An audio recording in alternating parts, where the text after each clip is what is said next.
Les amis du jour, bonjour. Bonsoir. Bonsoir. Pas l'accent parisien. L'accès, oulala. J'ai pas l'accès parisien. J'ai l'accès H2D. C'est mieux. Alors, la sonorité étant ce qu'elle est, je crois que je vais devoir élever la voix. Ouais. Est-ce que vous m'entendez? Oui, oui. Alléluia. Alors, pour ceux qui ne savent pas, je m'appelle Alex Lévy ou Alexandre Lévy ou des fois Arié Lévy. Quand j'écris, je me fais appeler Arié. Voilà. Un vieux surnom que j'ai depuis longtemps. Alors, comme vous avez pu remarquer, je suis pas rabbin, je ne suis pas professeur et je ne travaille pas pour I24, bien qu'il y ait tout un... Mais, comme... Mais, comme je donne des cours réguliers à Ashkelon, d'accord, toutes les semaines, et que j'ai démarré une nouvelle série, on a démarré une nouvelle série de cours, qui porte, pour ne rien vous cacher, sur les lettres hébraïques, et comme je suis assez lent dans mon discours, et comme il y a 22 lettres, plus une introduction, plus les apartés, eh bien on s'est dit avec mon ami Hubert qu'on va enregistrer. Voilà, donc on enregistre. Donc ça fait 3 ans et demi, pratiquement 4 ans que je donne des cours à Ashkelon, enfin je donne des cours. J'ai des amis de nos âges qui en général ne sont pas hébraïsants. Et mon propos, c'est de me servir de la langue hébraïque, du Lashon HaKodesh, pour faire passer un certain nombre de textes, mais en même temps pour se raccrocher chaque fois qu'il est possible, et c'est souvent possible, à l'hébreu de tous les jours. Parce que entre l'hébreu du Lashon HaKodesh et l'hébreu que vous apprenez à l'Ulpan, il n'y a pas de différence. Alors, j'ai écrit quelques bouquins, entre autres sur un sujet dont vous avez peut-être entendu parler, qui s'appelle la géopolitique biblique, où je fais des liens entre les événements actuels et nos enseignements dans les textes, et ainsi de suite. Mais avant tout, moi je suis passionné par la langue. Voilà, mon truc c'est la langue. Hein. Donc, et c'est de ça qu'on va parler aujourd'hui.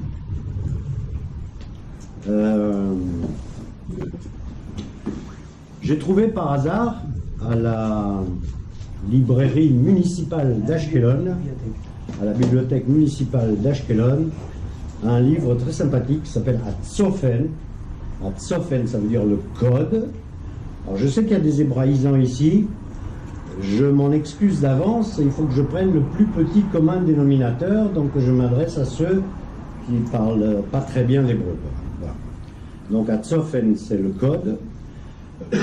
En hébreu, ça se dit Sodot Hayekum Veshem Adam, les secrets de l'univers et le nom, le prénom des gens. Atmunim Beotiot Haivriot, qui sont encastrés, inscrits, cachés dans les lettres hébraïques. D'accord? Donc ce livre a été écrit par un rabbin, tout ce qu'il y a de rabbin, qui s'appelle le Rav Zamir Cohen, qui est assez connu en Israël. Alors comme des rabbanim Cohen, il y en a à tous les coins de rue, je l'appellerai le Rav Zamir, parce que je trouve ça sympathique. Alors qui c'est? Attends, toi tu réponds pas. Qu'est-ce que c'est Zamir? Qu'est-ce que ça signifie Zamir? C'est toi? Non? Personne? Non. Ça vient de Zamar. Non, ça vient pas de Zamar, c'est Zemer. Zain Memresh, c'est le c'est le chant, c'est la mélodie. Mizmor les David. Voilà, Tizmoret, voilà. Donc déjà, le nom de ce rabbin, c'est tout un programme. Et il y a une très très belle phrase dans Kohelet de Salomon. Et azamir igia ve kolator nishma ba'artzeinu. Le temps le zamir, en fait, c'est un oiseau, et je pense que c'est un petit oiseau qui chante, voilà, etc. Et le tor, c'est la tourterelle, d'accord? La tourterelle, c'est l'hirondelle, la tourterelle, voilà. Alors déjà, il y a un truc marrant. Moi, je prépare toujours un cours, mais je ne le suis jamais, hein, donc je ne sais pas ce que ça va donner. Mais enfin, on est entre amis ici. Kol hator nishma ba'artzeinu. Alors, le chant du tor est entendu, est écouté, est entendu dans notre pays. Tor, c'est quoi? Tor, c'est une colombe, une tourterelle. Voilà. Alors déjà, il y a un truc qui est marrant, c'est que entre tor et tourterelle, c'est exactement la même chose. Hein. C'est-à-dire, l'abréviation. Pardon? L'abréviation de tourterelle. Oui, enfin, l'abréviation de tourterelle, c'est le mot tor en hébreu qui a donné naissance à Zamir, à tourterelle. Mais on ne va pas commencer comme ça. Alors, pour s'intéresser aux lettres hébraïques, il y a un premier passage obligé. C'est un livre tout à fait extraordinaire que certains connaissent et d'autres ne connaissent pas, qui s'appelle Sefer HaYetzira, dont tu as entendu parler. Donc c'est le livre, appelons-le kabbalistique de base, d'accord, qui aurait été écrit par Abraham. On dit qu'il y en a que c'est Abraham qui a écrit le premier livre qui s'appelle le Sefer HaYetzira. Vrai ou pas vrai, on ne sait pas. En tout cas, les premiers enseignements qu'on trouve dans ce livre sont tout à fait surprenants. Les premiers enseignements, c'est, le livre commence par, alors des fois je dirais en hébreu, j'essaierai de traduire, je ferai de mon mieux. Hein. Donc, Beshoshim Beshtaim Netivot Chochma, avec 22 chemins, 22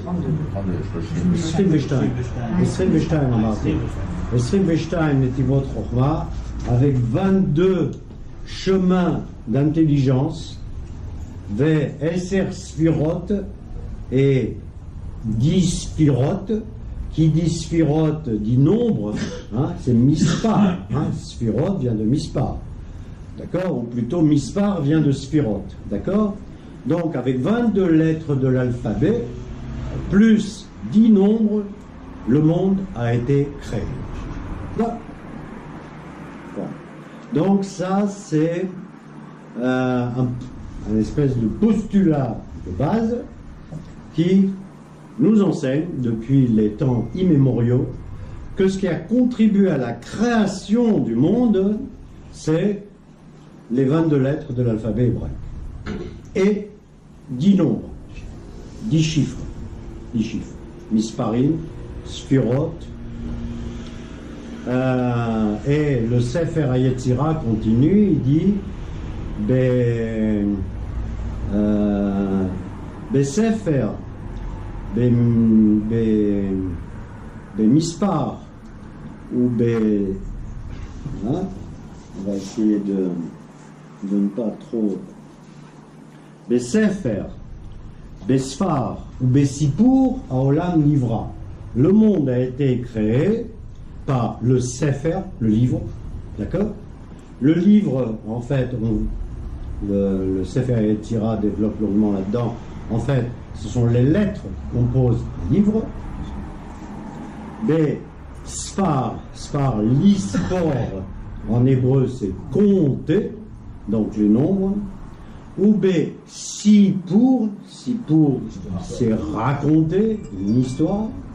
Mais en fait, dans Sipur, il y a l'idée de l'association des lettres. les lettres qui s'associent et qui font des mots. Et les mots qui s'associent et qui font des histoires. D'accord?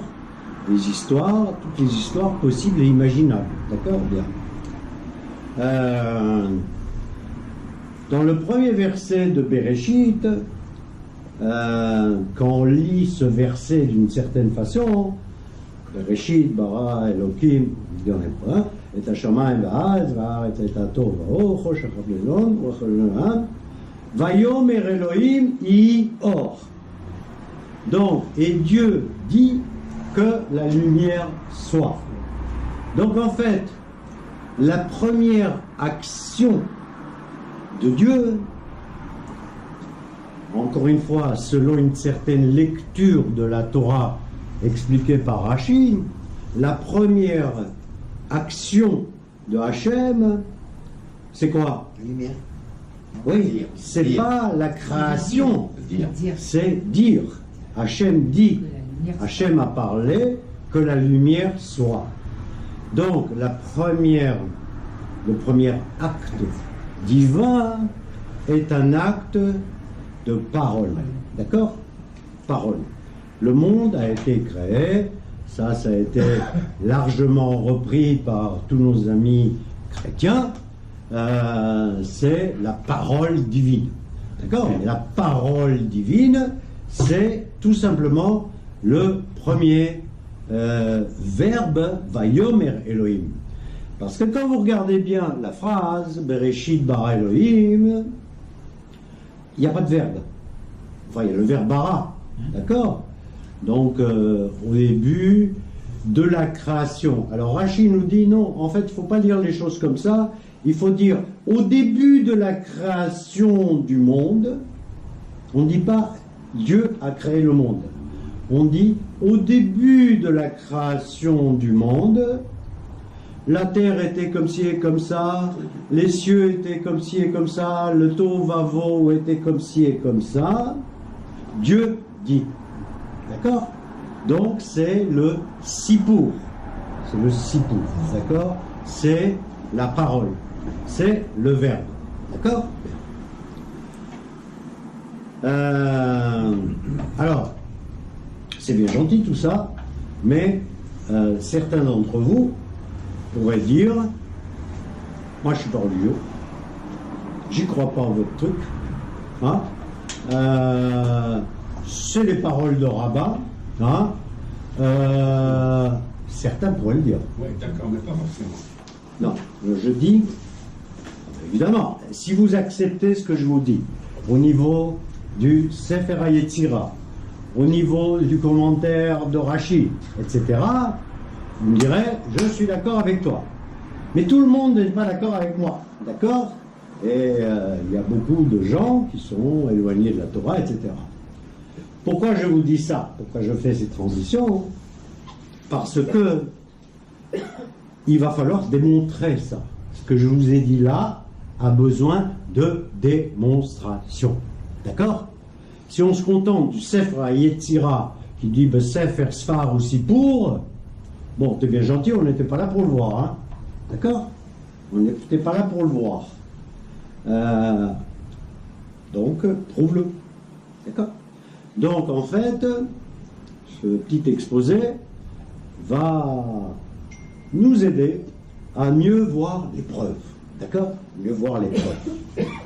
Les preuves surtout sur le fait que ce qu'on appelle la Shon HaKodesh, la langue sainte, la langue sainte, vous ne cassez pas la tête, la langue sainte c'est l'hébreu, hein, voilà, c'est ça, là. La langue sainte a créé le monde, ou du moins Hachem s'est servi des 22 lettres pour créer le monde. D'accord? Bien. D'où on le sait. D'où on le sait. Donc là, il va falloir expliquer un certain nombre de choses et je vais me forcer de le faire. Alors d'abord, on peut se poser une première question, c'est comment sont écrites ces lettres avec lesquelles Dieu a créé le monde? Parce qu'on sait très bien que les lettres hébraïques ont connu beaucoup de modifications au fil des années, hein, au fil des siècles, au fil des millénaires. D'accord?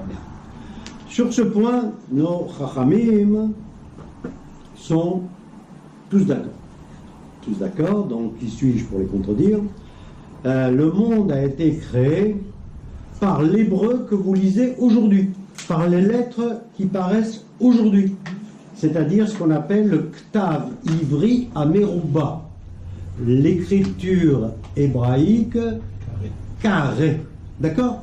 L'alphabet moderne, je parle de l'alphabet manuscrit, hein, pas de ce qu'on griffonne sur son cahier. Hein. L'alphabet, c'est... Non, pas si mes épaules, c'est ça. Ça va animer, c'est bien. Donc, Ktav Ivri Ameruba, donc l'écriture hébraïque, voilà, simple. Donc, il ne faut pas chercher les lettres Rashi, les machins, les écritures trop sophistiquées qui sont apparues à travers les siècles dans ce grand Moyen-Orient, et surtout que les Juifs avaient l'habitude d'écrire, parce que les Juifs n'ont pas toujours écrit avec ce Ktav Ivri Ameruba. Et en fait, nous disent nos sages aussi, ils nous disent d'abord que c'est avec ce Ktav qu'Hachem a créé le monde. C'est ce Ktav-là, cette écriture-là, que nos ancêtres connaissaient. D'accord? Et nos ancêtres ont connu jusqu'à ce qu'arrive un monsieur qui s'appelait Ever. Hein? Dans la suite des générations qui suivent Adam, apparaît en 5e position un monsieur qui s'appelait Ever. D'accord? Qui lui a donné naissance à d'autres, et ensuite est arrivé Abraham. D'accord? Ever. Qui était Ever? Ever. Ça vous dit rien, Ever? Pas toi. Ever, misé Ever. D'où ça vient? Ever. Mais c'est pas toi non plus, t'as écouté le cours. Oui, bien sûr. Ever, c'est Ivri. Ivri. Voilà, Ivri. Donc, les premiers Hébreux ne sont pas les descendants d'Abraham. C'est Ever contre tout, c'est ça? C'est Ever. C'est Ever. Et jusqu'à la génération de Ever, on lisait, on comprenait, on s'exprimait, non seulement avec ce Ktav Ivri Ameruba, mais avec le Lachon HaKodesh. La langue originelle. La langue originelle. Ever. Et d'ailleurs, on dit plus tard que nos patriarches, de Chet et de Ever, hein? Bon, ils avaient sans doute des maisons d'études et ils détenaient ils n'étaient pas loin de Adam, hein? Ok, donc la connaissance qui avait été transmise par Adam était détenue jusqu'à Ever. Ça. Alors là, on va remonter encore un petit peu et on va dire en quoi l'hébreu se différencie des autres langues. En quoi? Moi je prétends, et les Chachamim prétendent, que l'hébreu se différencie des autres langues. Non seulement se différencie des autres langues, mais la langue originelle, c'est-à-dire la première langue apparue sur Terre, qui a servi à tous les habitants du Moyen-Orient à parler jusqu'à un moment critique. Quel était ce moment critique? Quel était ce moment critique? Berlet. Tour de Babel. Arrivent des mecs qui veulent construire une tour, etc. Ils mettent des machins, etc. Ils veulent monter aux cieux. Peu importe les raisons. Et qu'est-ce que fait Hachem? Ou Balal et Tzfatam. Il a mélangé leur langue. Il a embrouillé leur langue. D'accord? Et à partir de... Et non seulement il a embrouillé leur langue, mais il les a dispersés sur toute la surface de la Terre. Et embrouillé et Ever, c'est... Embrouillé et vert? Quel rapport entre Ever et embrouillé? A priori, je ne vois pas. C'est mort ainsi. C'est du français. Embrouillé. C'est du français. Alors, Oui, mais peut-être. il a écrit un livre disant que l'origine de certains mots français. Oui, mais ça, on va en parler, Serge, avec ta permission. C'est du verlan. C'est du verlan. En tout état de cause, Tour de Babel, ou Bilel et Tzfatam, d'accord? Et Bilel et Tzfatam, les Bilel. Et qu'est-ce qui s'est passé ensuite? Ben, il s'est passé une chose très simple. Donc, Bilel et Tzfatam, et il les a dispersés sur toute la surface de la terre, en disant, moi je veux pas que vous soyez réunis, allez, dispersez-vous, etc. Allez avec votre langue. C'est-à-dire, à partir du moment où il a embrouillé leur voix, d'accord? Svatayim, c'est les lèvres, hein? Il a embrouillé leurs lèvres, ils n'arrivaient plus à fonctionner. Vous comprenez? Le problème, c'était qu'avant, ils montaient leurs briques, il y en a un disait, passez-moi la brique, cher ami, mais je vous en prie, cher ami, etc. Herr Doctor, voilà, etc. À partir du moment où, quand les langues étaient embrouillées, ils n'arrivaient plus à fonctionner, ils n'arrivaient plus à construire. Et Hachem a fait en sorte qu'ils aient chacun une langue et qu'ils soient dispersés à la surface de la terre. Mais si on prend ne serait-ce que Bavel, ou Bilel, d'accord? Réfléchissez un petit peu en termes de son, les balbel, les balbel, embrouillés. Mais les balbel a donné naissance à une expression très connue qui est le blablabla. Ah oui, on pensait. Hein, le blabla. Et quand un bébé, il parle, il fait quoi? Balbutie. Il fait des bulles. Il balbutie. D'accord? D'accord? J'ai encore vu mon petit-fils, là, qui a 1 an. D'accord? Et d'où ça vient? Ça vient du fait qu'ils n'avaient plus de langue. Donc ils ont été obligés de balbutier. D'accord? Donc le premier mot, je dirais, qui est arrivé sur la surface de la terre, à partir du moment où les gens de la tour de Babel n'arrivaient plus à fonctionner, c'était le brrr, d'accord? Le blabla. Est arrivé le blabla au moment de la tour de Babel. Et chacun est parti, et chacun s'est inventé une langue, qui était une langue conventionnelle. Hein, vous verrez la différence entre les l'hébreu. Une langue conventionnelle. La convention, c'est quoi? C'est que moi, je dis qu'un chat, c'est un chat. Je te montre un chat. Tu dis que c'est un chat. Nous savons tous les deux que c'est un chat. À partir de ce moment, il est chat. D'accord? Et j'arrive à communiquer avec toi. Bien. Quelle est la différence entre l'hébreu? La différence avec l'hébreu, c'est qu'en hébreu, on dit Zotsafa Mahoutit. Mahout. Qu'est-ce que c'est Mahout? Mahout, c'est l'essence. Hein? En fait, Mahout, il y a l'histoire de Ma. Hein? Mazet. Qu'est-ce que c'est ça? Ma. Donc, qu'est-ce que c'est? Dans un sens plus académique, ça donnait naissance à Mahout. D'accord? Aussi alors, hein? Mashmaout Ou Mashmaout. Mais Mashmaout, c'est signification. C'est même Shin et Maout après. D'accord? Ok? Mashmaout. C'est une langue d'essence. C'est quoi une langue qui exprime l'essence des essences? Et c'est normal que ce soit une langue de Maout parce que c'est avec elle qu'Hachem il a construit le monde. Donc, qu'est-ce que ça veut dire? Et là, il faut apporter une démonstration. Et la démonstration, elle vient déjà des premiers versets de Bereshit. Premier verset de Bereshit. Non. T'as écouté le cours? Non. Celui-là, non. Ah, celui-là, non, il ne l'a pas écouté. Alors, d'abord, effectivement, Yatsar et Adam, Mina Adama, il a formé l'homme à partir de la terre. Et il retournera à la terre et il sera poussière. D'accord? Donc, Adam, c'est le produit de la terre Adama. D'accord? Quelle autre langue pourrait qualifier l'homme comme produit de la terre? Produit par la terre, formé par de la terre. Il n'y a que l'hébreu.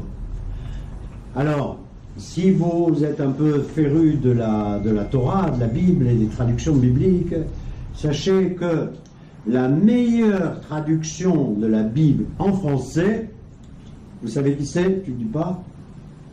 Qui c'est? Qui a mieux traduit en français? Un mec étonnant qui est mort il n'y a pas longtemps. Chouraki. Eli Chouraki. La Bible de Chouraki. Pas Élie. Non. Élie. Chouraki. Est-ce que vous savez, je crois que c'est l'homme chalet. Non, Élie Chouraki, c'est un réalisateur. L'homme chalet. C'est la Bible de Chouraki. La Bible de Chouraki, je ne sais pas quelle chose. Chouraki. Est-ce que vous savez quand Chouraki traduit Adam en français, vous savez que Chouraki, il était toujours très très méticuleux dans sa traduction pour que les gens comprennent de quoi on parle. Et il l'a traduit par un mot fantastique qui s'appelle le glébeux. Quand vous glébeux de glèbe, d'accord? Pas le terreux, parce que le terreux ça a un côté péjoratif. Alors que le glébeux, c'est quelqu'un qui est sorti de la terre, de la glèbe, d'accord? Bien. Donc, L'argile, la glaise. l'argile, la glaise, la glaise, L'argile. l'homme échané. Je vous dis simplement que si vous cherchez une bonne traduction de la Bible, allez acheter la Bible par Chouraki. By the way, il a fait aussi le Nouveau Testament et il a fait aussi le Coran. Bon, c'était un mec extraordinaire. Et en plus, ça a été un des fondateurs de l'État, il faut savoir. Il a travaillé avec Ben Gourion, bien. Nous oublions Chouraki par l'instant, nous revenons à Adam. Alors, à côté de Adam, donc, Adam, il y a un homme et une femme. En hébreu, un homme, c'est Ish. D'accord? Simplement Ish. Alors, si un homme c'est Ish et qu'une femme c'est le féminin Ish, eh bien, en hébreu, il a été décrété que la femme serait appelée Isha. Ça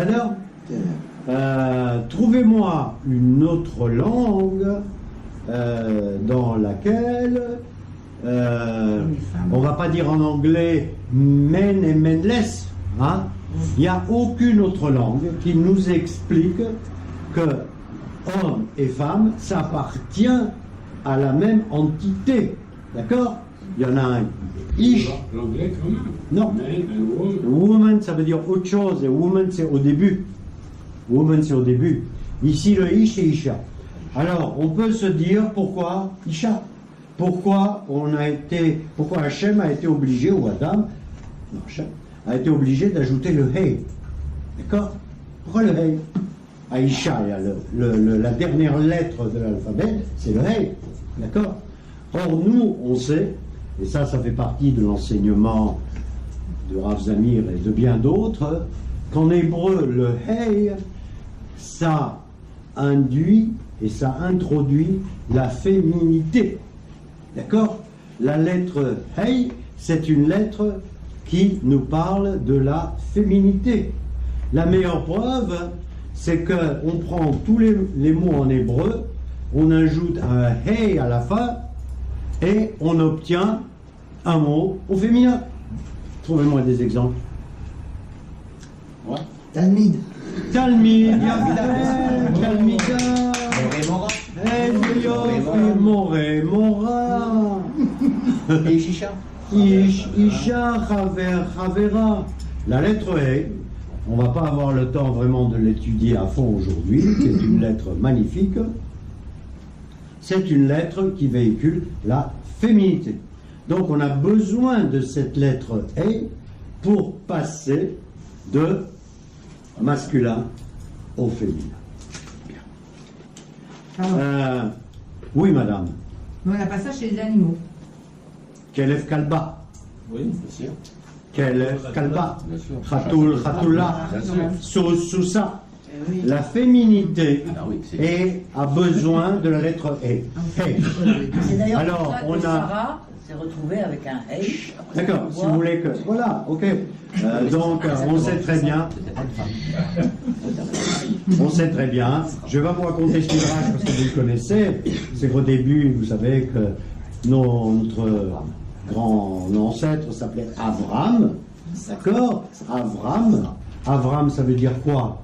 C'est le père de... Pardon? Ah, Oui, mais c'est aussi de l'araméen, c'est-à-dire Av, les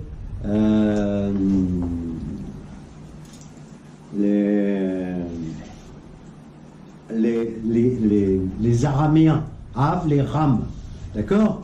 C'était le peuple. Abraham, il est né en Mésopotamie. C'était le pays des Araméens là-bas, d'accord? C'était le peuple, c'était le père d'un peuple, et ce peuple-là, c'était le peuple araméen. Et un beau jour, Hachem a dit, quand il lui a promis la descendance, etc., il lui a dit, tu seras le père d'une multitude de nations, pour que Avram devienne Avraham, donc Ha-Ham, Ha-Anim, il lui a ajouté le Hey au milieu, de façon à ce que Avraham devienne le père d'une multitude de peuples, d'accord? Et Sarai, eh ben, elle n'avait plus besoin de la lettre Yud, mais elle avait besoin de cette lettre Hey à la fin, d'accord? Voilà, donc il lui a ajouté pour procréer, puisqu'il lui a dit à 90 ans, tu vas me faire un môme, d'accord? Pour te faire un môme, il faut que à nouveau je te dote de tous les attributs, ne serait-ce que les attributs physiques de la féminité, d'accord? Donc tu as besoin de ce Hey. Donc vous voyez déjà que ce Hey là nous amène quelque part, d'accord? Que lettre hébraïque nous amène quelque part. Alors, on va revenir à la tour de Babel. Avant que la tour de Babel soit construite, il y a un de nos ancêtres, qui descend de l'Ève aussi, qui porte le nom, joli nom de Peleg. Peleg, c'est un de nos ancêtres, si vous regardez la Torah comme ça, dans la Genèse, tout au début, Peleg, arrive Peleg. Alors, pourquoi Peleg? Et nos Chachamim nous disent, Peleg,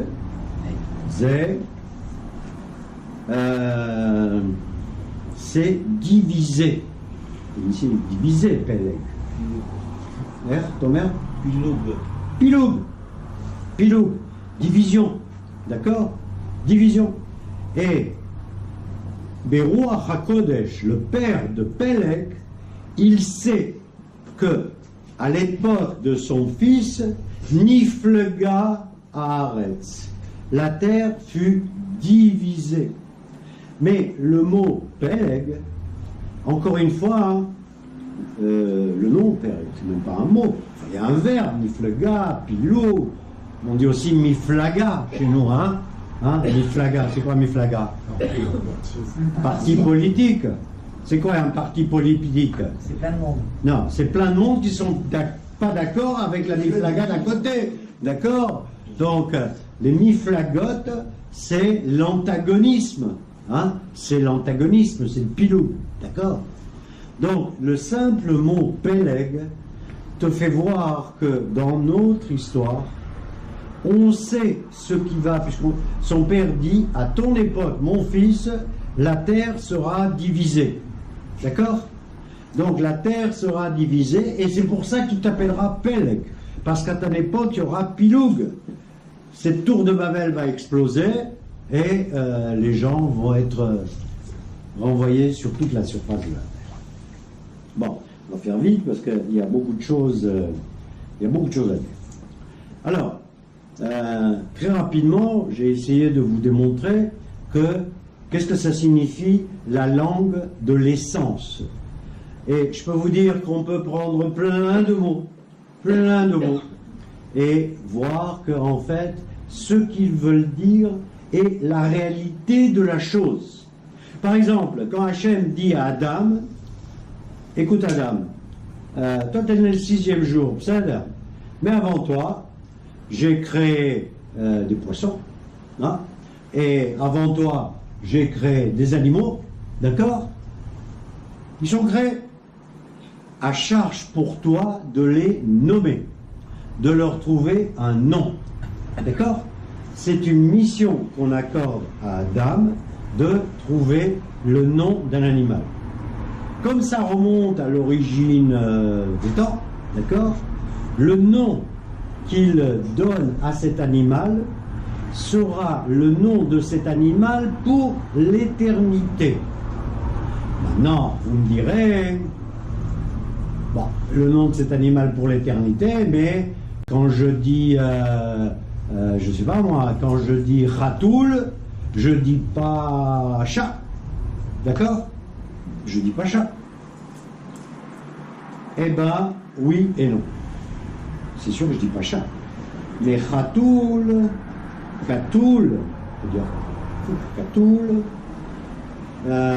c'est aussi cat en anglais, d'accord? Et là, on arrive à une notion qui est extrêmement importante, c'est que les gens de la tour de Babel, qui sont partis dans leur contrée lointaine, ils ont quand même retenu dans leur subconscient, inconscient, sémantique, des notions de ce qu'était le Lachon HaKodesh, donc la langue originelle, et bien qu'il l'ait oublié, ils se sont quand même servis de l'hébreu pour se rapprocher au maximum et faire en sorte que les noms qu'ils vont donner aux choses ressemblent de près ou de prou à l'hébreu. Alors, je vais vous citer des exemples.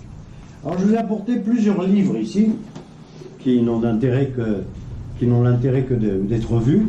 Ça, c'est un livre qui est magnifique, qui s'appelle The Word, donc c'est en anglais, où il y a un monsieur très très bien qui s'appelle Mosenson, qui a entrepris un travail colossal. Vous voyez que, si vous voyez l'état du livre, vous voyez que je m'en suis bien servi. Hein, il tient à peine debout. Bien, il a fait une espèce de dictionnaire avec plein d'entrées où il arrive à démontrer qu'en fait la langue hébraïque s'est infiltrée dans toutes les langues, des proches aux plus lointaines. D'accord? Et que, voilà. Alors, c'est un truc, faut pas trop dire. Hein, faut pas trop le dire. Parce que si on commence à le dire, le BDS sera pas content, et on va nous dire encore ces juifs qui se la ramènent, non seulement ceux qui détiennent le pognon, mais en plus ils détiennent notre sémantique. Alors là, c'est insupportable, hein, insupportable. Imaginez par exemple une agence de tourisme. Agence de tourisme. Voilà. Et voilà, depuis longtemps, l'agence de tourisme. Obsède. Le mot tourisme, d'où il vient? Tour. Ma? Tour. Hein? Tour. Taïa. Moshe a envoyé un représentant des 12 tribus qu'il a appelé Meraglim, les Ragel, donc des espions. Il les a envoyés pour voir un peu comment était la terre de Canaan. Shalach otam, la tour est Haaretz. La tour. Il les a envoyés faire du tourisme en Israël. Eh oui, du tourisme. Donc, la tour, ça vient tout droit de la Torah. D'accord? Et quand on commence à, comment dirais-je, à trouver des exemples, ici il doit y avoir à peu près plus de 1000 entrées, d'accord? Ça marche aussi en français. Mais non, la tour, tourisme, c'est en anglais, en français, tout ce que tu veux. Mais si je te dis par exemple, regarde, Japonais. on va par exemple, comment s'appelle dans les très lointaines contrées de l'Extrême-Orient, ceux qui défendaient leur maître ou qui défendaient l'empereur. Le samouraï. Le samouraï, c'est quoi? C'est un chômeur. Ishmor samouraï. D'accord? Donc c'est arrivé jusqu'au Japon. D'ailleurs, c'est tout à fait étonnant, parce qu'à un moment, je me suis intéressé au Japon, j'avais écrit des trucs comme ça sur le Japon. C'est une des langues où il y a le plus de racines et de mots hébraïques. D'accord? Alors, la tour est à Haaretz, samouraï, et puis des mots très simples. Les mots très simples, comme par exemple, Vayom er Elohim i or. Comme je vous ai dit tout à l'heure, et Dieu dit, la lumière sera. Or, or, ça vous fait penser à quoi? Hein? Bah, en français. L'Orient n'est pas or. Bah, en français, on dit pas. L'aurore. C'est ça. Ah, L'aurore. L'aurore. L'aura. L'aura. C'est quoi l'aura? l'or aussi, c'est brille, hein. L'aura. L'aura, c'est la lumière. C'est la, regarde, c'est la trace. Non, on parlera tous en même temps, ça me l'heure? C'est- Tu dis non. pas le matin, il est l'or. Il est là. La moitié. Au Seigneur. Or, ok. Ok. Et des mots qui sont évidents, je veux dire. Le mot, les mots organisation. Organisation. Ah, organiser. Hein? Organiser. Les Argen, Irgun. D'accord? Dès comme ça, il y en a des tonnes. Je vais vous en donner quelques-uns comme ça. Un génie, ça vient de Gaon. Hein? Bon. Am, Shama, Ra, Kolot. Vous savez que nous, on a vu des... bon, peu importe. Col, à col. La voix. Hein? Comment on dit en anglais? To call. D'accord? Hello. Hello, voilà. Troufa. Ça n'a pas vraiment le même sens quand même. Non, attends, mais il ne s'agit pas que ça ait le même sens. Si ça a un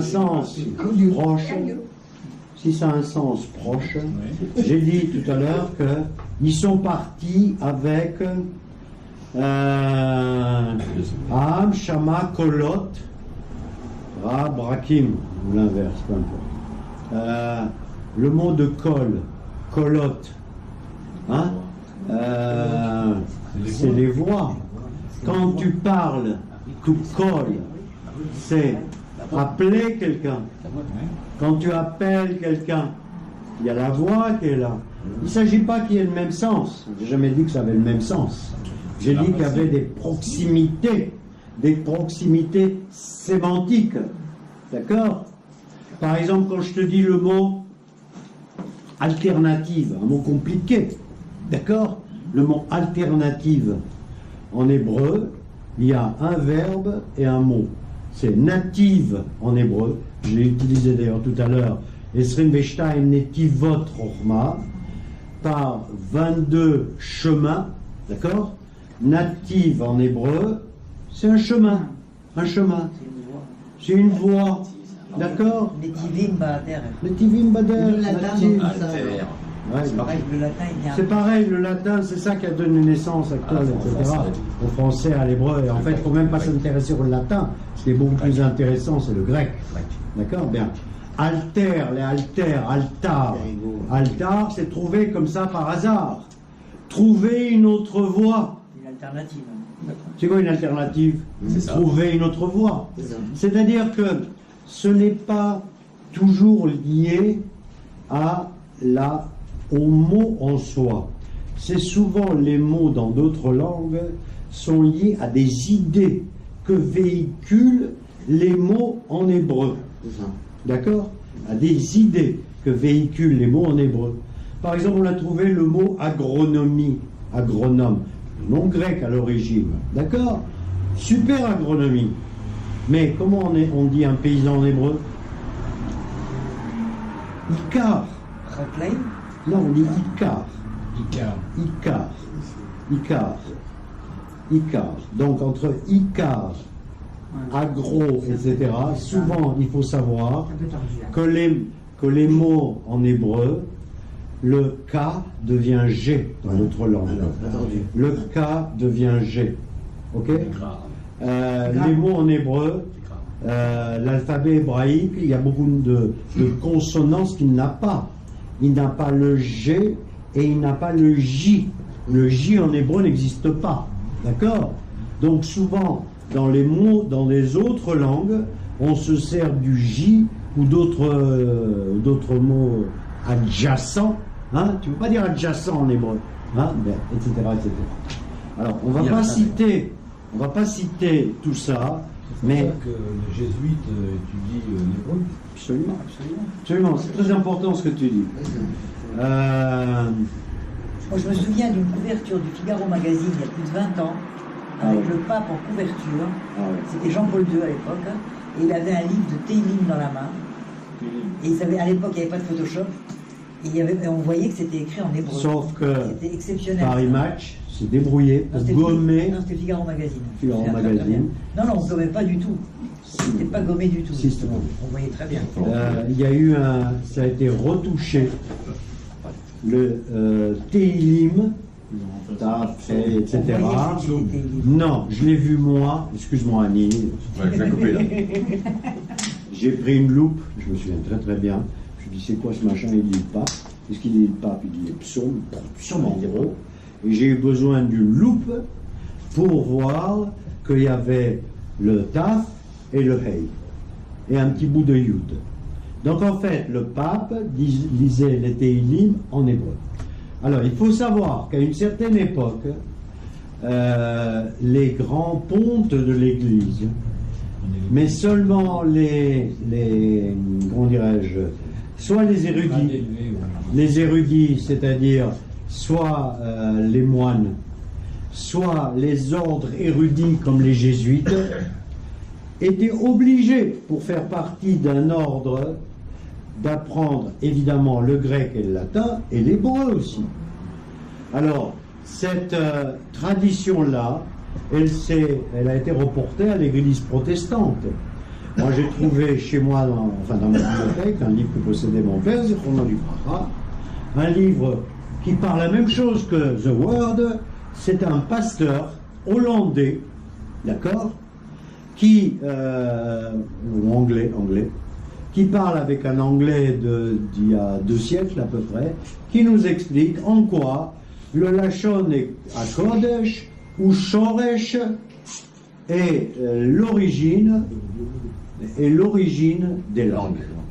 D'ailleurs, quand on prend Shoresh et que tu prends le mot source, hein, tu peux, voilà, il faut tourner un petit peu. C'est mamash un travail de ce qu'on appelle un travail de balash. C'est un travail balash en hébreu, c'est détective. Hein? Il y a des gens que ça intéresse, la plupart s'en foutent, c'est évident. Ceux qui s'en foutent le plus, ce sont les Israéliens, parce que, en quoi ça les concerne? D'accord? Moi, je parle la langue, salut, hein? Mais, si un jour quelqu'un de sérieux, il y a des livres qui ont été écrits là-dessus, hein? J'ai un copain à Nice qui a écrit un livre là-dessus, mais enfin, il a ce livre, bon, c'est gentil, mais je veux dire, ça n'atteint pas. Mais si jamais quelqu'un d'important et de sérieux, qui a de l'influence, qui se met à faire une étude là-dessus et qu'il arrive à la communiquer aux médias, ça fera un boom. Parce que ça montrera que la langue que tu parles toi, que tu sois hollandais, anglais, ou ce que tu veux, en fait... Non, arabe c'est reconnu. Non. Arabe c'est reconnu.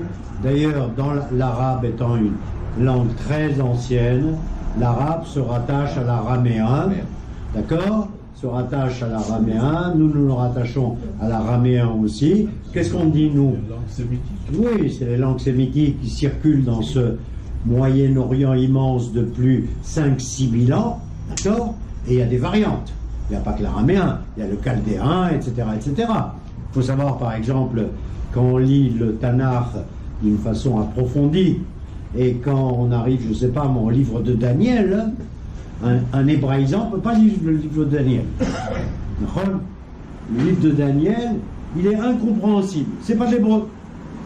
C'est une espèce de langue, voilà, de Babylone, là-bas, de Perse, etc., qui se rattache au Perse, à l'arabe, machin, etc. Ça fait aussi partie de notre culture. D'accord? Alors maintenant, on va essayer d'accélérer un petit peu. Voilà. Donc, ce qui est important maintenant, on a fait une petite introduction, c'est de vous parler un petit peu des lettres. Des lettres. Alors, les lettres hébraïques. Question, hein. Ouais. Hachem a créé le monde avec les lettres. Il a aussi nommé les choses. Comment il a nommé les choses? Il a dit le ciel et la terre. Il l'a dit. Non. Non, d'abord, il l'a pas dit. Parce que si on lit. Attends. Oui. Non, Dieu a dit surtout Vayomer Elohim yi or. Il a créé la lumière. Il a créé la lumière comme point fondamental. D'accord? Comme point de départ. D'accord? Et il s'est passé, là on rentre dans un autre domaine, qui est le domaine de la création du monde. Voilà, c'est ça. D'accord?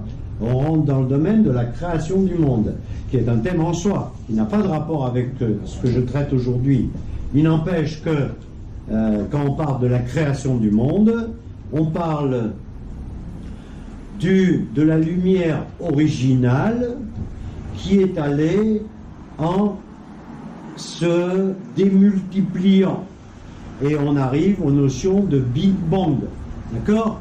On arrive à la lumière qui se propage dans l'univers, d'accord?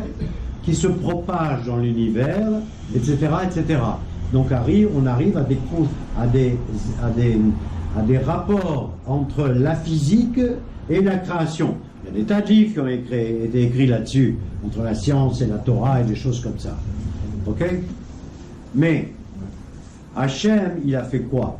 Hachem, il a créé le monde avec des lettres. Et il nous a laissé ces lettres. D'accord? Il nous a laissé à charge pour nous de nous en servir. La meilleure preuve, quand on dit que Adam, il a nommé les animaux, c'est pas Hachem qui a nommé les animaux, c'est l'homme qui a nommé les animaux. Autrement dit, l'homme a nommé les créatures terrestres. Et il a nommé Ish et Isha, l'homme et la femme. Hein? L'homme a été créé de la Adama. Adam, Adama. Mais ensuite, Ish, Isha. Et ensuite, Dieu, comment dirais-je, Dieu nous a laissé des instruments. D'accord? C'est-à-dire que là, on est obligé de revenir au Sefer HaYetzira. D'accord? Il a créé le monde avec 22 lettres et 10 chiffres. Et il nous a donné ces 22 lettres et ces 10 chiffres pour faire des choses. D'accord? Le livre Yetzira, c'est un livre kabbalistique de très haut niveau, qu'il faut étudier avec un rab. Là, je vous ai dit vraiment les 3 premiers mots. Hein? Mais qu'est-ce qu'on fait avec ce livre de la Yetzira? Avec ce livre de Yetzira, on crée des hommes, par exemple. On dit que le Maharal de Prague, il a créé le golem avec des lettres, avec de l'argile, et en lui insufflant les lettres dans la bouche. Et ensuite, quand il a voulu le détruire, il lui a enlevé les lettres, il est devenu poussière. D'accord? On dit par exemple que Betzalel, qui était le premier artisan, qui est cité, le seul d'ailleurs, qui est cité dans la Torah, qu'est-ce qu'il savait faire Betzalel? Betzalel, vous savez, maintenant il y a l'école Betzalel, etc., où on apprend le cinéma, les arts plastiques, les beaux-arts, etc. Mais quelle était la caractéristique de Betzalel? Qu'est-ce qu'il savait faire? Est-ce qu'il savait dessiner? Est-ce qu'il savait sculpter? Est-ce qu'il savait, je sais pas quoi, peindre? Non. Betzalel, qui était Betzel-El, à l'ombre de Hachem, Betzel-El, donc tout proche de Hachem, puisqu'il était dans son ombre. Quand on est dans l'ombre de quelqu'un, c'est qu'on est à côté de lui. Ouyada les Tsaref Otiyot. La seule chose qu'il savait faire, nous dit le Talmud, il savait assembler des lettres. Et c'est lui qui a créé le Mishkan, le tabernacle, c'est lui qui a tout créé, d'accord? D'accord? Il avait le roi HaKodesh, il avait le souffle divin soufflé sur lui. Ça veut dire quoi? Ça veut dire que la seule chose qu'il savait faire, c'est il savait prendre des lettres, les mettre ensemble, d'accord?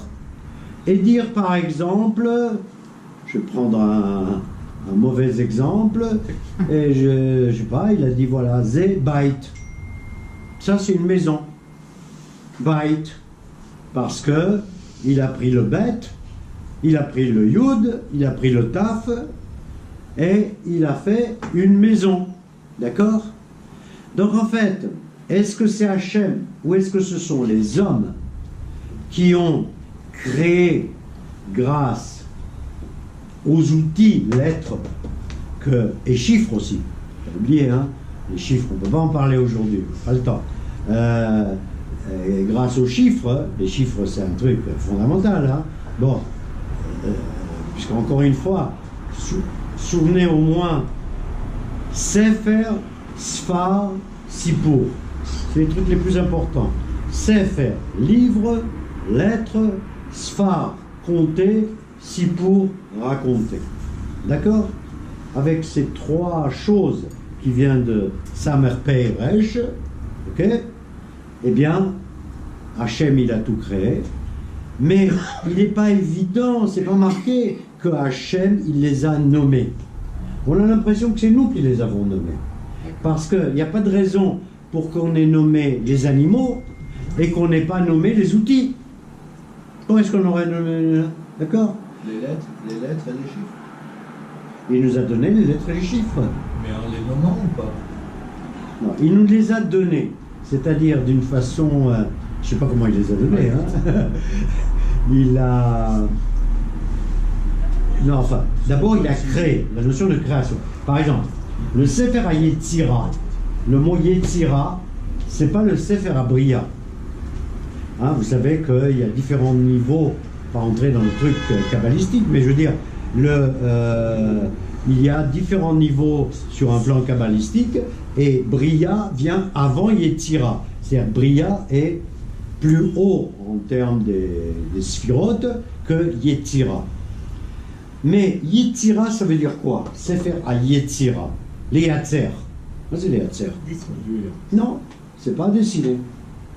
Les Tsayer, c'est dessiné. Les Yatzer.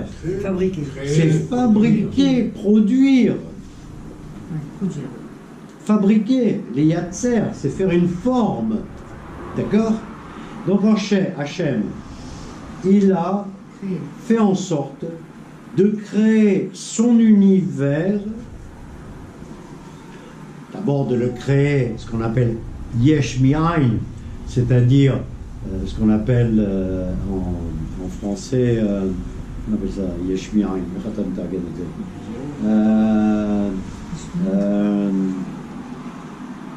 créer à partir de rien, comment ça se dit? Ex nihilo. Ex nihilo. Ex nihilo. Nihilo, c'est... Donc, tu crées à partir de rien. D'accord? Donc, Hachem, il a créé à partir de rien, ce qu'on appelle en hébreu Yesh Mi'ain. Il y a de rien, Aïn, il n'y a pas. Il y a à partir de il n'y a pas. Hein? Ex nihilo, c'est il y a, à partir de il n'y a pas. D'accord? Donc il n'y avait rien, et il y a. D'accord? Bien. Mais ça ne s'appelle pas Sefer HaYetzi Bria, ça s'appelle Sefer HaYetzira. Sefer HaYetzira, c'est dans le sens où Yotzer, il fabrique, d'accord? Avec 22 lettres de l'alphabet et 10 chiffres, quand on connaît les sodotes, les secrets, hein, on fabrique. Il y a combien de fois c'est raconté dans le Talmud, je ne sais pas moi, que tel rabbin qui étudiait, Bet Armakir, qui étudiait toute la semaine, ils n'avaient rien bouffé Shabbat. Qu'est-ce qu'on fait? C'est pas grave. On crée un bœuf. Hein? Ils créent un bœuf. Ils fabriquent un bœuf. Ils font la shrita. Ils cuisent le bœuf. Ils ont de quoi manger Shabbat. Et il reste un peu pour la semaine. D'accord? Donc, les créations.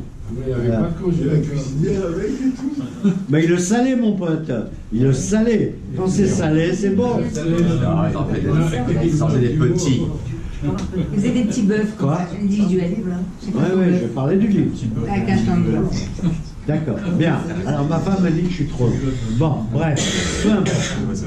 Alors, le livre. Alors, le livre, c'est un bon livre. Moi, je ne suis pas... Le Rav Zamir est un mec... D'ailleurs, vous avez l'occasion... Il ne parle pas français. D'accord? Mais, quand vous connaîtrez tous bien l'hébreu, vous irez sur Internet et vous écouterez ses conférences. Il a un truc spécial, ce Rav. Il est très carré. On dirait un Ashkenaz. Eh ben non, il est marocain. D'accord? Il est marocain, mais il a beaucoup travaillé avec les Ashkenazes. Sa chavruta à la yeshiva, c'est-à-dire le garçon avec qui il étudiait, c'était le Rav Lau, le Beni Lau, Anechet shel Rav Lau, Ben shel Achiv. Voilà, donc c'est une sommité, d'accord? Donc, et Rav Zamir est connu pour... D'abord, il a une langue magnifique et il a un écrit magnifique. Alors, qu'est-ce qu'il a fait, le Rav Zamir? Le Rav Zamir, il a écrit un livre où il prend lettre par lettre. D'accord? Lettre par lettre, et il nous explique les lettres. Qu'est-ce que c'est une lettre? Qu'est-ce que ça véhicule, une lettre? Alors, d'abord, la lettre Aleph, alors je vous dis, c'est pour ça qu'il y a un film aujourd'hui, la lettre Aleph, je ne l'ai même pas faite. Parce que la lettre Aleph, c'est la plus compliquée. Donc j'ai préféré commencer par la lettre Bet, au niveau de mon cours, qui est donné toutes les semaines. Vous êtes invité à Ashkelon, quand vous voulez. Donc la lettre Bet. Alors la lettre Bet, en dehors de la Tsura de Bait, hein, Bait, d'accord?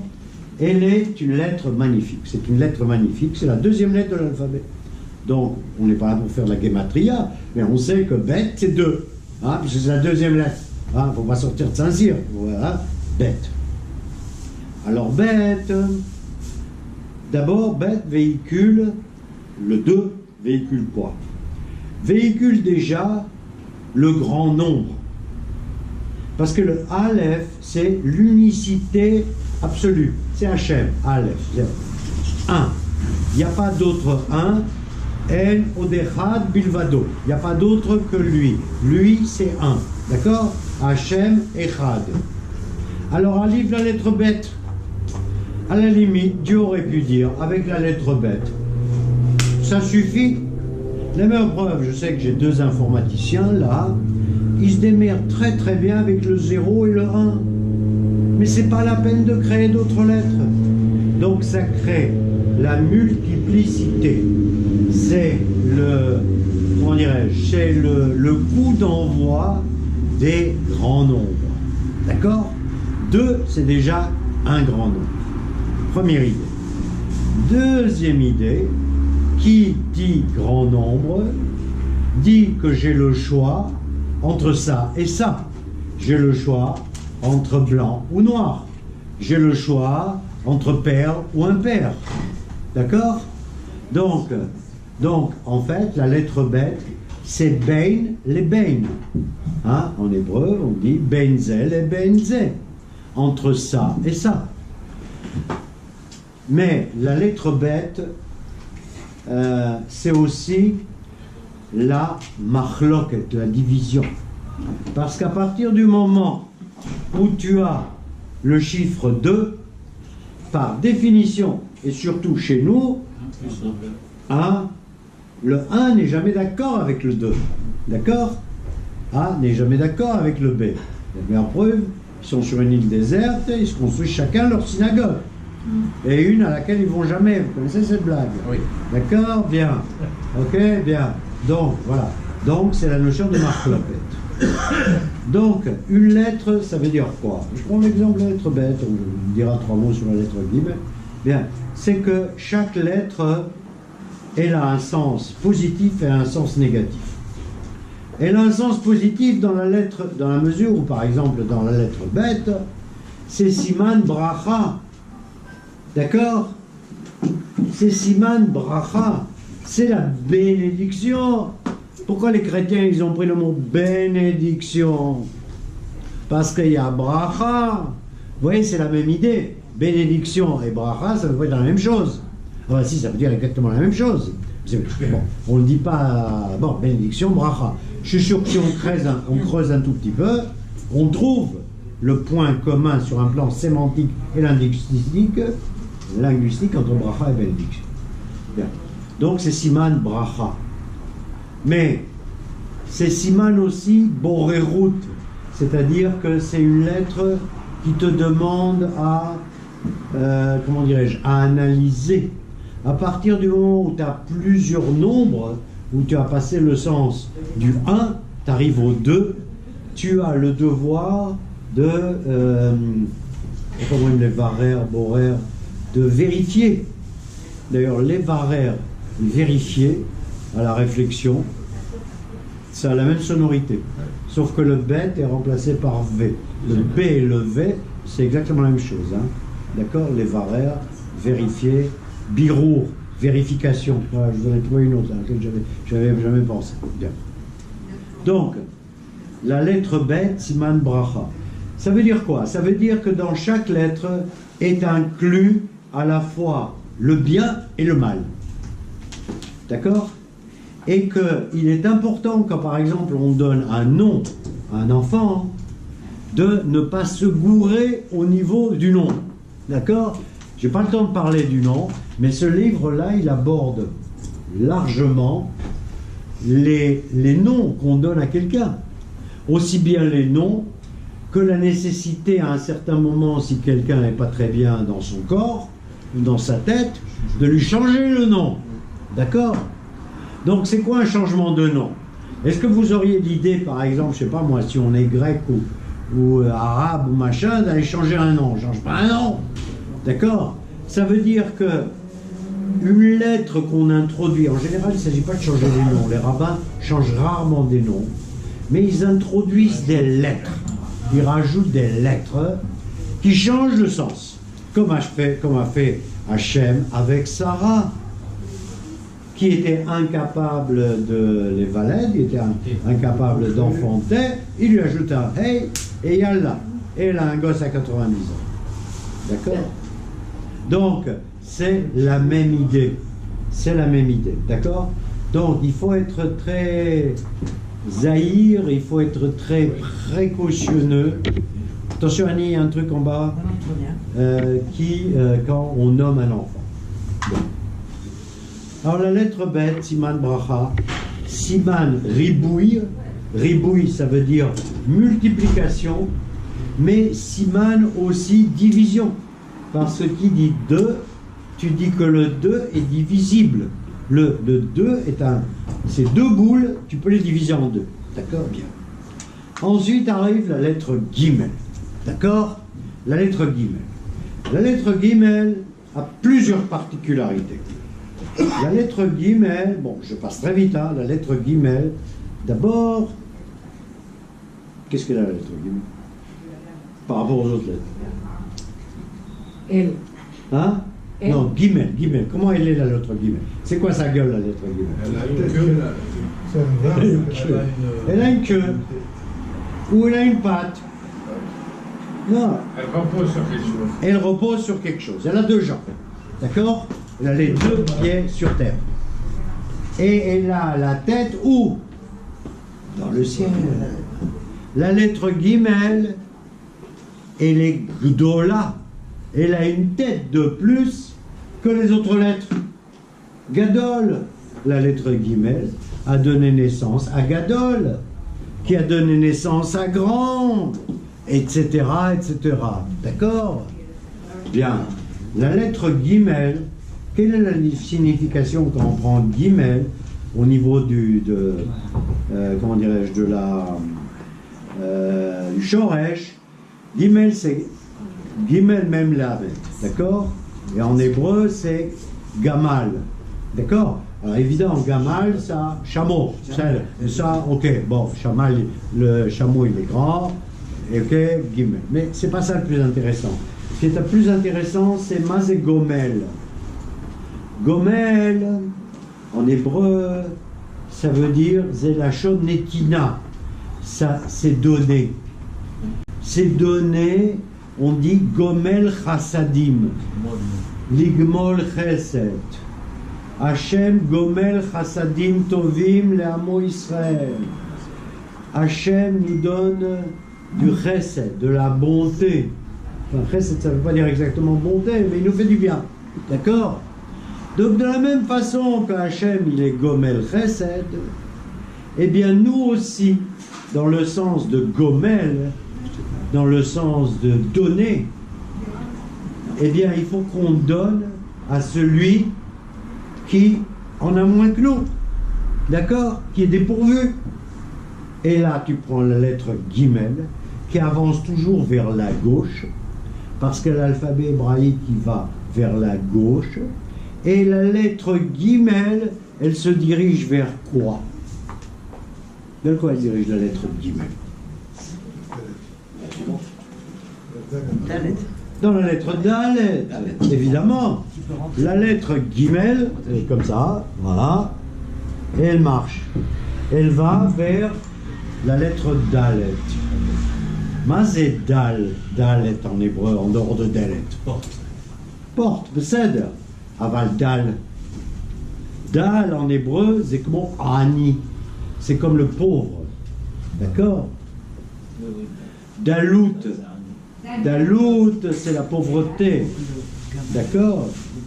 Donc, la lettre Gimel, elle a une fonction, c'est Gomel Chassadim, la dalle. Il apporte du bien aux pauvres. Donc, nous, on a une fonction qui est de Gomel Chesed. Et cette fonction de Gomel Chesed est Haolam, on dit en hébreu, Haolam Chesed Ibané. Le monde est construit par le Chesed. Nous, on a comme objectif de faire du Chesed. Voilà, on n'a rien d'autre à faire. D'accord? On n'a rien d'autre à faire. Nous, C'est déjà mission impossible. c'est déjà mission impossible. Mais on doit s'efforcer à faire ça. D'accord? Dal. Ok? Alors, Dal, Dalout, Delet, Beseder. Alors maintenant, Dalout, il y a aussi une autre idée dans Dalout. J'arrête bientôt, non? Hein? Dans Dalout, combien de temps j'ai fait là? Une heure et quart. Une heure. Dans les gens.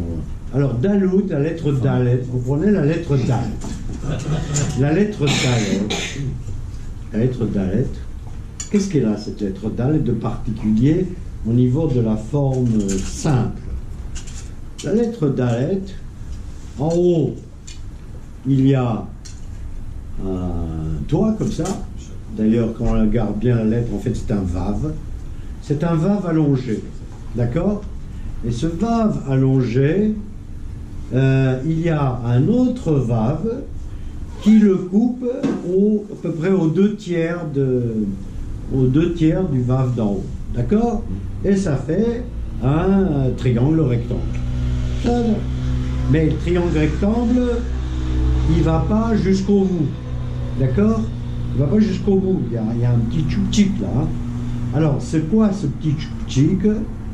Dal en hébreu, ça envoie sur la notion de dli. Dli, c'est un seau. D'accord? Et ça a la forme d'une potence ou d'une, comment on appelle les trucs? Une grue. Une grue.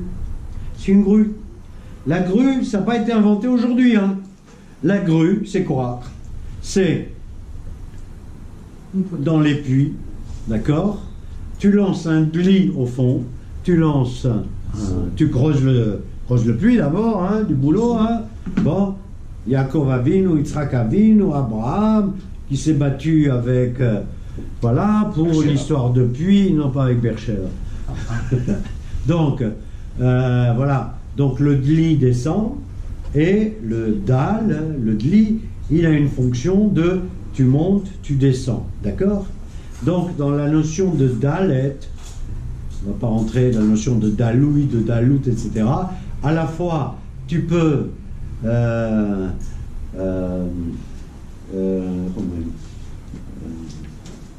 bon, Hachem, il est aux airs d'Alim, il protège les pauvres, c'est-à-dire que dans la notion de dalout, tu as à la fois le cli qui descend et qui monte. C'est-à-dire les deux conditions de l'homme, d'être au plus bas, et ensuite, il y a quelqu'un qui vient te monter. D'accord? Voilà. Qui te remonte. Qui te remonte. Alors, un mot sur les lettres qui composent les prénoms. D'accord? Donc les Chachamim nous disent, faites bien attention. Hein. D'abord, il faut donner à un enfant un prénom hébraïque. Ensuite, pas n'importe quel prénom hébraïque. Il y a des prénoms, par exemple, les Israéliens, beaucoup d'Israéliens, il y a un nom très à la mode, c'est le mot Nimrod. Vous saviez ça? Nimrod. Moi, je connais des gens qui, voilà, c'est classique en Israël. Nimrod. Nimrod, donc, on dit que c'était le chef des constructeurs de la tour de Babel. Et dans Nimrod, il y a la racine de Limrod. Mored. Mored, rebelle, la notion de rebelle. Donc tu commences, tu files à un gosse déjà le nom de rebelle. Ça, c'est pas forcément négatif d'ailleurs. Hein. On dit que Nimrod était un très grand roi, très puissant, qui s'est pris la tête avec Abraham, donc il avait aussi des trucs positifs. Hein. Mais il faut essayer de prendre des noms en hébreu, enfin donc, où il y a au moins une racine hébraïque, parce qu'il y a tous les noms en yiddish ou en arabe. D'accord? Les noms en yiddish en arabe, tant qu'à faire, qu'il y ait une racine hébraïque là-dedans. Et ensuite, vous pouvez essayer de commencer à comprendre un individu ou à mieux vous connaître grâce à votre prénom. La connaissance de soi ou la connaissance de l'autre grâce au prénom, c'est quelque chose d'assez basique. Alors je vais vous donner un exemple très simple, c'est moi, d'accord? Voilà. Voilà, donc pour ne pas compliquer les choses, quoi. Voilà. Par exemple. Alors je m'appelle Alexander. Alors il y en a qui disent c'est pas un nom hébreu. C'est vrai. Mais les Chachamim ont admis qu'Alexander, ça sera le seul nom non hébraïque qui sera autorisé. Non. Absolument. Parce que Alexandre le Grand Alexandre Macédone, a été extrêmement sympa avec les Juifs quand il est venu conquérir tout ce grand espace et qu'il est allé jusqu'aux Indes, etc. Il y a des tas d'histoires qui circulent entre les rabbinim et Alexandre, etc. Bref, Alexandre, on l'a à la bonne. D'ailleurs, dans le Talmud, il y a plein de rabbis, Alexis, Alexandre, même Alex. Ou Alexis, je ne sais plus. Alexander, Rabbi Alexander, il y en a plein. D'accord? Bien. Il y a un fleuve, un petit bout de rivière un peu plus nord, c'est la rivière Alexander. D'accord? Il y a même une chassidoute qui s'appelle Chassidoute Alexander. Hein? Bien. Donc, Alexander. Alors, quand on veut essayer de comprendre un peu l'individu, c'est une piste, hein, pour comprendre au premier degré ce que je dis. Hein. Donc, mon nom, il commence par Aleph. Aleph. Ça veut dire que moi, ce qui me branche, c'est le Echad. C'est ça que ça veut dire. C'est-à-dire, il faut s'attacher tout de suite à la première lettre avec laquelle commence ton prénom. D'accord? Alexandre, moi, ce qui me branche, c'est le Echad. Echad, vous pouvez le comprendre comme vous voulez. Est-ce que j'essaie d'être proche de Hachem, de comprendre Hachem, etc., etc. Mais je vise vers le Echad. Ok? Ensuite, on continue. L'Ahmed. L'Ahmed, la Shon, l'Emida, l'Amad, l'Ilmod. Apprendre, étudier. C'est-à-dire que je me dis, pour comprendre Hachem, quelque part, je suis obligé d'apprendre un peu, quoi. Hein. Voilà, sinon, j'aurais rien à vous dire ce soir, quoi. Hein. Bon. Donc, la Shon, l'Ahmed, l'Omed. Ensuite, Kaf, et non pas Kouf, comme on l'écrit quelquefois. Alors, Kaf en hébreu, c'est quoi? C'est quoi Kaf? Essayez de trouver, voilà, Kaf, c'est la lettre Kaf. Kavod. Ça, il y a fait Kavod, aval Kaf. Une cuillère. Quand je parle, une cuillère. Une cuillère. Quel rapport entre toi et la cuillère? Quel rapport avec moi et la cuillère? Tu veux attraper des choses.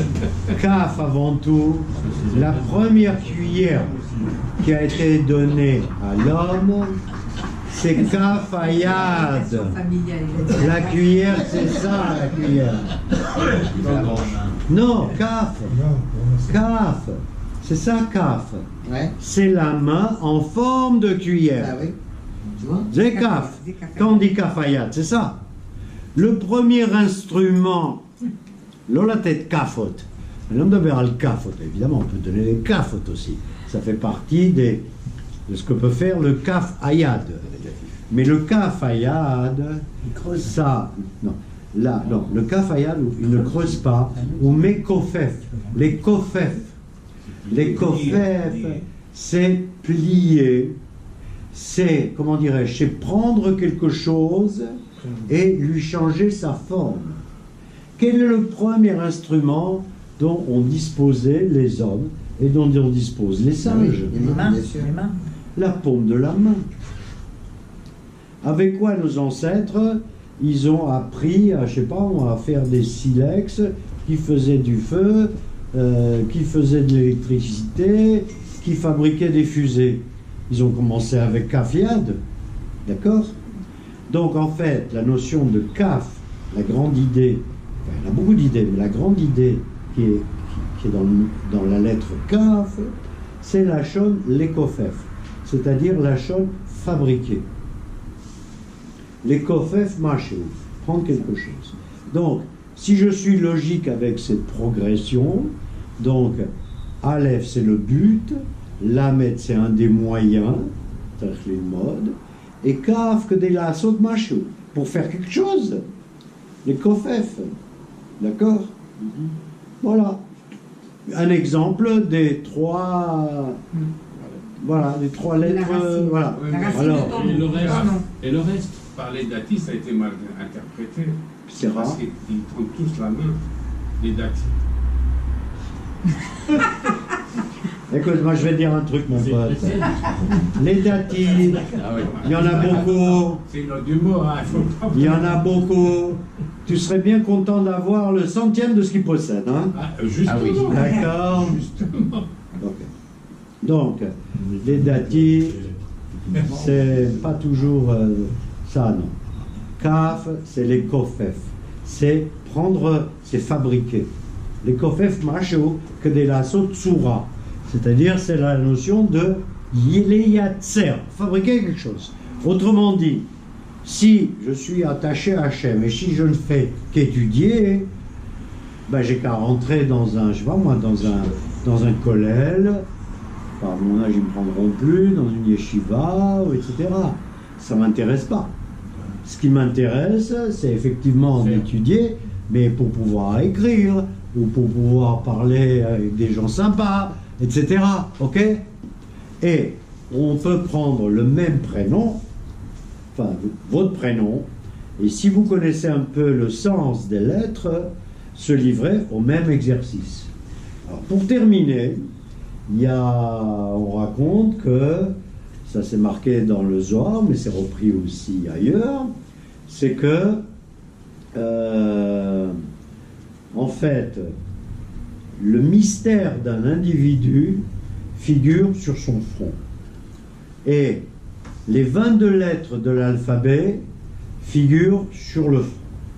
Cela dit, une partie des 22 lettres. Cela dit, sauf les grands chachamim, personne n'est capable de lire ça.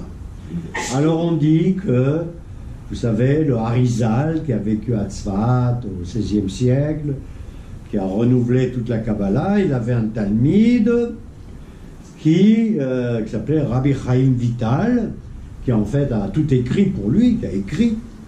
Et le Harizal était le seul, à ma connaissance, de sa génération qui savait distinguer un individu par les lettres inscrites sur son front. Il y a même tout un chapitre dans le Zohar qui te parle des lettres. Bon, peu importe, je ne l'ai pas étudié et j'ai pas envie d'étudier, mais laisse-moi juste terminer, j'ai pas envie de l'étudier, mais lui, il était capable de lire les lettres. Et un jour, il est allé voir, ou il a discuté avec Rabbi Chaim Vital, et il lui a dit, il y a un problème, c'est que je lis, en plus ces lettres changent de forme, je lis sur ton fond que tu ne fais pas kiboud av. Tu as un problème, tu n'es pas assez mechabet, tu ne respectes pas, tu t'occupes pas assez de ton père. D'accord? Et Rabbi Chaim Vital a dit que c'est effectivement Rabbi, etc., etc. Nous, on n'est pas capable de faire ça, mais on est capable d'apprendre l'hébreu, de rentrer dans les lettres de l'alphabet et de comprendre toutes les richesses que comporte notre littérature scientifique.